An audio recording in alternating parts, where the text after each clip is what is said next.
শীতকাল কবে আসবে সুপর্ণা? আমি ৩ মাস ঘুমিয়ে থাকব।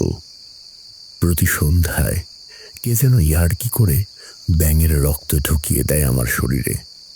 আমি চুপ করে বসে থাকি অন্ধকারে।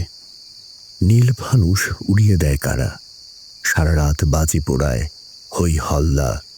তারপর হঠাৎ সব মোমবাতি ভোজবাজির মতো নিভে যায় একসঙ্গে। উৎসবের দিন হাওয়ার মতো ছুঁতে যায় বাঁশির শব্দ, আর কানে আসে না। তখন জল দেখলেই লাফ দিতে ইচ্ছে করে আমার। মনে হয় জলের ভেতর শরীর ডুবিয়ে মুখ উঁচু করে নিঃশ্বাস নিয়ে সারাক্ষণ। ভালো লাগে না সুপর্ণা। আমি মানুষের মতো না, আলো না, স্বপ্ন না। পায়ের পাতা আমার চওড়া হয়ে আসছে ক্রমশ। ঘোড়ার খুরের শব্দ শুনলেই বুক কাঁপে। তরবরে নিঃশ্বাস ফেলি।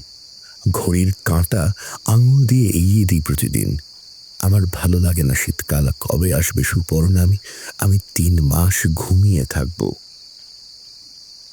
একবার ভোরবেলা ঘুম থেকে উঠেই মেঘ ঝুঁকে থাকতে দেখেছিলাম জানলার কাছে। চারদিক অন্ধকার। নিজের হাতের নখও স্পষ্ট দেখা যাচ্ছিল না সেই দিন তোমার কথা মনে পড়তেই আমি কেঁদে ফেলেছিলাম। চুলে দেশলাই জ্বালিয়ে চুল পোড়ার গন্ধে ঘুমিয়ে পড়েছিলাম। আবার এখন আমি মানুষের মতো না। রাস্তা দিয়ে হাঁটতে হাঁটতে হঠাৎ এখন লাফ দিতে ইচ্ছে করে আমার ভালোবাসার কাছে। দীর্ঘ ৩ মাস আর মাথা নিচু করে বসে থাকতে ভালো লাগে না।